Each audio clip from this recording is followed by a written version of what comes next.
Everyone, welcome back to this channel. तो guys, last video के अंदर हमने राष्ट्रीय आय की जितने भी अवधारणाएं होती हैं उन सब पे डिस्कस किया था और इस टॉपिक को हमने फिनिश किया था। तो आज हम इस वीडियो में क्या करते हैं कि जो राष्ट्रीय आय की जितने भी अवधारणाएं थी उनके जितने भी फॉर्मूले हैं उन पर हम एक बार डिस्कस करेंगे, यानी उन फॉर्मूलों की आज हम एक बार रिवीजन करेंगे। वो भी ओनली फॉर 10 और 15 मिनट के अंदर हम सारे जितने फॉर्मूले थे उन सब पर अच्छे से डिस्कस करते हैं। तो सबसे पहले हमने देखा था जीडीपी मार्केट प्राइस। तो सकल घरेलू उत्पाद को बाजार कीमत पर ज्ञात करने का फॉर्मूला क्या है? सी प्लस आई प्लस जी प्लस एक्स माइनस एम। ये हमारा क्या है? सकल घरेलू उत्पाद को मार्केट प्राइस पर ज्ञात करने का फॉर्मूला है कि एक अर्थव्यवस्था में जितने भी उत्पादन होता है उन सब का योग। अब देखो, हम जीडीपी को दो तरीके से ज्ञात कर सकते हैं। एक तो मार्केट प्राइस होता है, एक हमारे पास होता है जीडीपी फैक्टर कॉस्ट, यानी सकल घरेलू उत्पाद साधन लागत पर। साधन लागत पर तो ध्यान रखना है, जब भी हमें मार्केट प्राइस से फैक्टर कॉस्ट पर आना है, मार्केट प्राइस से फैक्टर कॉस्ट पर आना है, तो हमें अप्रत्यक्ष करों को घटा देते हैं। ध्यान रखना है, अप्रत्यक्ष करों को हम लेस कर देंगे, यानी हमारा फॉर्मूला लग जाएगा जीडीपी मार्केट प्राइस हमने ज्ञात किया है, उसमें से हम अप्रत्यक्ष करों को घटा देंगे और अनुदान यानी सब्सिडी को हम ऐड कर देंगे। तो जीडीपी मार्केट प्राइस का फॉर्मूला ये दे रखा है, और जीडीपी जब हम फैक्टर कॉस्ट पर ज्ञात करेंगे तो मार्केट प्राइस में से हम अप्रत्यक्ष करों को यानी इनडायरेक्ट टैक्स को हम लेस कर देते हैं, और सरकार द्वारा जो भी अनुदान या सब्सिडी दी जाती है उनको वापस हम ऐड कर देते हैं। यदि हमें फैक्टर कॉस्ट दे रखा है और मार्केट प्राइस भी आना है तो हम इसका क्या करेंगे? उल्टा करेंगे फिर हम, क्योंकि मार्केट प्राइस से फैक्टर कॉस्ट पर आने के लिए हम इसलिए इनको लेस करते हैं क्योंकि मार्केट प्राइस में जब कोई वस्तु आती है तो उसमें सारे अप्रत्यक्ष कर जुड़ जाते हैं, और हमें साधन लागत जब वस्तु बनी है उस समय देखना है, तो वापिस हम क्या करते हैं? अप्रत्यक्ष करों को वापिस से लेस कर देते हैं। फिर नेक्स्ट हमने ज्ञात किया था शुद्ध घरेलू उत्पाद मार्केट प्राइस पर, यानी एनडीपी मार्केट प्राइस। अब हम ज्ञात कर रहे हैं बाजार कीमत पर शुद्ध घरेलू उत्पाद। तो जब भी हमें ग्रोस से नेट पे आना है, ग्रोस से नेट पे आना है, तो आपको एक चीज याद रखनी है, जो मूल्य ह्रास होता है, डेप्रिसिएशन होता है, उसको हम लेस कर देते हैं। जब भी हमें सकल से हमें कहाँ आना है? शुद्ध यानी नेट पे आना है, तो हमें डेप्रिसिएशन को लेस कर देंगे। तो सबसे पहले हम ज्ञात करते हैं बाजार कीमत पर शुद्ध घरेलू उत्पाद। तो हम क्या करेंगे? जो हमारा जीडीपी मार्केट प्राइस आया है, इसमें से हम डेप्रिसिएशन क्या कर देंगे? लेस कर देंगे। यह भी बाजार कीमत पर है, ये भी बाजार कीमत पर है। ये सकल घरेलू उत्पाद है, ये शुद्ध घरेलू उत्पाद है, यानी ग्रोस से जब हम नेट पे आएंगे तो हम क्या करेंगे? डेप्रिसिएशन लेस कर देते हैं। और कई बार हमें इसमें उल्टा पूछ लिया जाता है, कई बार हमें ये दे रखा होता है एनडीपी मार्केट प्राइस दे रखा है और हमें ग्रोस में जाना है, यानी नेट दे रखा है, ग्रोस में जाना है, तो डेप्रिसिएशन हम क्या करेंगे? ऐड करेंगे। और ग्रोस से जब नेट पे आएंगे तो हम डेप्रिसिएशन क्या करेंगे? लेस करेंगे। अब नेक्स्ट हमारे पास आता है फोर्थ नंबर। जैसे इसको हमने मार्केट प्राइस ज्ञात किया है, ऐसे हम ज्ञात करेंगे इसको फैक्टर कॉस्ट पे। तो हम लिखेंगे NDP factor cost, NDP factor cost. तो अभी मैंने आपको यहाँ पर बताया था, जब भी मार्केट प्राइस से फैक्टर कॉस्ट पर आते हैं, जब भी मार्केट प्राइस से फैक्टर कॉस्ट पर आना है, तो बस आपको ये चीज याद रखनी है, इनडायरेक्ट टैक्स को लेस करना है। सरकार जितने भी हमें सब्सिडी देती है उनको हम क्या वापस क्या कर देंगे, एड। तो मार्केट प्राइस से फैक्टर पे आना है, ये भी शुद्ध दे रखा है, ये भी शुद्ध है, तो हम क्या करेंगे मार्केट प्राइस में से यानी एनडीपी मार्केट प्राइस में से हम इनडायरेक्ट टैक्स को लेस कर देंगे और हम अनुदान यानी सब्सिडी को ऐड कर देते हैं। तो हमारे 4 फॉर्मूले हो जाते हैं जीडीपी और एनडीपी को मार्केट प्राइस और फैक्टर कॉस्ट को ज्ञात करने का। अब हम बात करते हैं सकल राष्ट्रीय उत्पाद पे बात करते हैं। जैसे जीडीपी मार्केट प्राइस ज्ञात किया था और इसके 4 फॉर्मूले थे, वैसे ही हमें राष्ट्रीय उत्पाद के भी 4 फॉर्मूले मिलेंगे। तो सबसे पहले हम देखेंगे जीएनपी मार्केट प्राइस यानी बाजार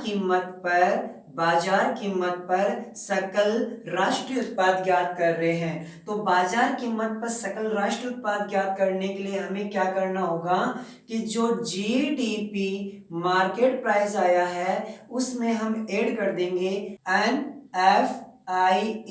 एनएफआईए, इसमें हम क्या करेंगे ऐड कर देते हैं। तो एनएफआई का मीन्स होता है विदेशों से प्राप्त शुद्ध साधन आय, क्योंकि यहाँ पर राष्ट्रीय उत्पाद की बात की रही है तो हम जीडीपी के अंदर हम क्या करते हैं, हमारे देश के जो व्यक्ति विदेश में हैं उनकी इनकम को हम क्या कर देते हैं, ऐड कर देते हैं, और हमारे देश के अंदर जो भी विदेशी इनकम है उसको हम लेस कर देते हैं। तो हमारे पास में आ जाती है NFIA, net foreign income of abroad. तो जीएनपी मार्केट प्राइस ज्ञात करने का फॉर्मूला लग जाएगा GDP market price plus NFIA आ जाएगा। अब हमें क्या करना पड़ेगा, जीएनपी फैक्टर कॉस्ट पूछा जाएगा। तो फैक्टर कॉस्ट जब भी मार्केट प्राइस से वो फैक्टर कॉस्ट पर आना है, एक ही बात याद रखनी है, इनडायरेक्ट टैक्स को तो लेस करना है और सब्सिडी को ऐड करना है। तो हम यहाँ से मार्केट प्राइस से यहाँ पर फैक्टर कॉस्ट में आ रहे हैं, जीएनपी ज्ञात करना है, तो लिखेंगे GNP market price minus indirect tax plus subsidy को हम क्या करेंगे, ऐड कर देंगे। तो ये तो हमने क्या कर लिया है सकल राष्ट्रीय उत्पाद। अब ऐसे ही हमें ज्ञात करना पड़ेगा शुद्ध राष्ट्रीय उत्पाद। तो शुद्ध राष्ट्रीय उत्पाद का फॉर्मूला लगता है कि एनएनपी मार्केट प्राइस। तो एनएनपी मार्केट प्राइस ज्ञात करने के लिए हमें करना पड़ेगा वही है कि जब भी हमें ग्रोस से काम पर आना है नेट पे आना है, ग्रोस से काम पर आना है नेट पे, तो हमें क्या करना है, डेप्रिसिएशन लेस करना है। तो हम कह देंगे GNP market price minus depreciation, क्योंकि सकल से जब शुद्ध में आना है, ग्रोस से नेट पर आना है, तो हमें एक ही बात याद रखनी है, डेप्रिसिएशन हमेशा लेस होगा।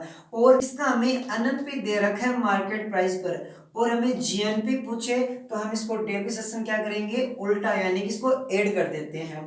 अब हमें ज्ञात करना है कि एनएनपी मार्केट प्राइस था, अब हमें ज्ञात करना है फैक्टर कॉस्ट। रूल वही है, मार्केट प्राइस से फैक्टर कॉस्ट पर आना है, इनडायरेक्ट टैक्स को लेस करेंगे, सब्सिडी को ऐड कर देंगे। तो हमारा फॉर्मूला हो जाएगा NNP market price minus indirect tax plus subsidy. तो ध्यान रखना सबसे इंपॉर्टेंट बात यही है जो एग्जाम के अंदर पूछी जाती है, यही हमारी कहलाती है नेशनल इनकम, यानी कि NNP factor cost. NNP factor cost star लगा लेना, एनएनपी फैक्टर कॉस्ट हमारी राष्ट्रीय आय कहलाती है, यही हमारी नेशनल इनकम कहलाती है। हमारे सामने 4 ऑप्शन आते हैं, निम्न में से राष्ट्रीय आय है, निम्न में से राष्ट्रीय आय है। तो मान लीजिए आपके पास 4 ऑप्शन है, तो हमेशा ध्यान रखना जो हमारा एनएनपी फैक्टर कॉस्ट है वही हमारी राष्ट्रीय आय मानी जाती है। तो हमने ये 8 हमने राष्ट्रीय आय की अवधारणा के हमने ये फॉर्मूले देखे हैं। नेक्स्ट 9th नंबर आता है हमारे पास प्रति व्यक्ति इनकम, पर कैपिटल इनकम। प्रति व्यक्ति आय ज्ञात करने का फॉर्मूला एकदम सिंपल है कि जो हमारी राष्ट्रीय आय है, नेशनल इनकम है, तो नेशनल इनकम के अंदर हमें कई बार नेशनल इनकम न देकर हमें ये दे रखा होता है एनएनपी फैक्टर कॉस्ट। बात एक ही है, डिवाइड कर देते हैं देश की कुल जनसंख्या, देश की कुल जनसंख्या का डिवाइड कर देते हैं नेशनल इनकम के अंदर, तो हमारे पास पर कैपिटल इनकम आ जाती है, प्रति व्यक्ति आय हमारे पास से आ जाती है। तो देखो अब हम एक बात और कर लेते हैं, बड़ा ही इंपॉर्टेंट क्वेश्चन बनता है कि व्यक्तिगत खर्च योग्य आय, व्यक्तिगत खर्च योग्य आय जिसे हम प्रयोज्य आय भी कहते हैं, प्रयोज्य आय भी हम कहते हैं, disposable personal income, disposable personal income बड़ा इंपॉर्टेंट है। इसमें से हम क्या करते हैं, जब हम DPI ज्ञात करते हैं तो जो हमारी पर्सनल इनकम है, जो हमारी पर्सनल इनकम है, इसमें से हम डायरेक्ट टैक्स घटा देते हैं, डायरेक्ट टैक्स घटा देते हैं, यानी कि प्रत्यक्ष खर्चे जितने भी होते हैं उन सबको हम घटा देते हैं। प्रत्यक्ष कर के अंदर हमारी इनकम टैक्स भी हो सकता है, कोई भी फीस हो सकती है, कोई भी जुर्माना हो सकता है, इसको हम लेस कर देते हैं पर्सनल इनकम से, हमारे पास आ जाता है DPI आ जाता है, यानी खर्च योग्य आय। जितनी हमारी पर्सनल इनकम होती है उनको हम सारा खर्च नहीं कर सकते हैं, उसमें से हमें डायरेक्ट टैक्स को लेस करना पड़ता है, किसी प्रकार का फीस है, जुर्माना, उसको लेस करने के बाद ही जो हमारी इनकम होती है उसको ही हम क्या कर सकते हैं, खर्च कर सकते हैं। तो DPI का फॉर्मूला याद रख लेना है, personal income minus direct tax है, जिसमें से कोई फीस है, इनकम टैक्स है या फिर कोई जुर्माना, उसको हम लेस कर देते हैं। ध्यान रखना इसका एक फॉर्मूला और होता है, जो खर्च योग्य आय है वो हमारी उपभोग, वो हमारा उपभोग प्लस बचत के बराबर है, वो हमारा किसके बराबर है, उपभोग प्लस बचत के बराबर है। जितनी हमारी खर्च योग्य आय है उनको हम सारा खर्च करते थोड़ी ना है, कुछ का तो हम क्या कर देते हैं, खर्च कर देते हैं, कुछ को हम क्या कर देते हैं, सेविंग कर लेते हैं। तो इन दोनों का टोटल पूछा जाता है, वो हमारा क्वेश्चन बन जाएगा DPI, यानी कि उपभोग प्लस बचत किसके बराबर होती है, हमारी व्यक्तिगत खर्च योग्य आय के बराबर होती है।